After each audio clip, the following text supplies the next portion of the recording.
Catus Maximus here, this time with I guess you might call it a restricted access or a compact pipe cutter. This is for cutting, in this case, pretty common 3/4 inch copper tubing. You can do aluminum and that type of stuff. Probably could do even steel, but it might take a bit of effort.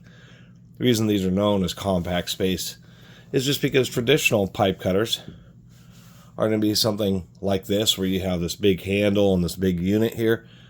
A lot of swing, and if you're trying to cut pipes in a tight area where they're pretty close together, there's a big difference between where this will get to and where something like this will get to. Of course, you have to buy these in different sizes. This happens to be a superior tool, so you have to get one for a 1/2 inch and 1 inch, etc. And they can be a little bit of a hassle. You can use pliers to help rotate them, but they are designed to be used by hand and are kind of they are self-adjusting, but sometimes they can have a pretty tight bite. And how it works is we just have a spring-loaded cutting wheel there, a couple of support rollers, and kind of like the cartridges that are in those, like Milwaukee and other cordless tool brands have power tubing cutters.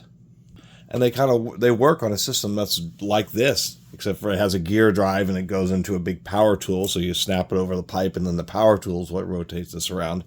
This is essentially a hand version of that internal mechanism. And it's pretty simple. You just snap it over the pipe, and then as you roll around,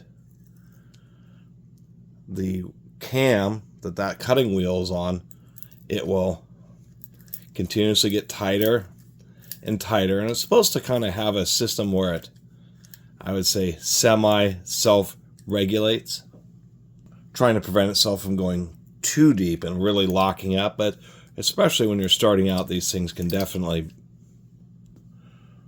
require a bit of muscle, and then as you go around and as the wheel cuts deeper, it starts losing binding tension because the actual product is separating. And in this case, that's what we have. Pull this out. This is a automotive little negative ion generator thing. I kind of wanted to always see inside one of these, and thought that this tool would have been perfect for opening it up. And indeed, it was, to tell you the truth. And so there you go. And the real purpose to this is just for tubing that's already in place when you're trying to fix something that's, sprung a leak or along those lines. There actually are chain tubing cutters.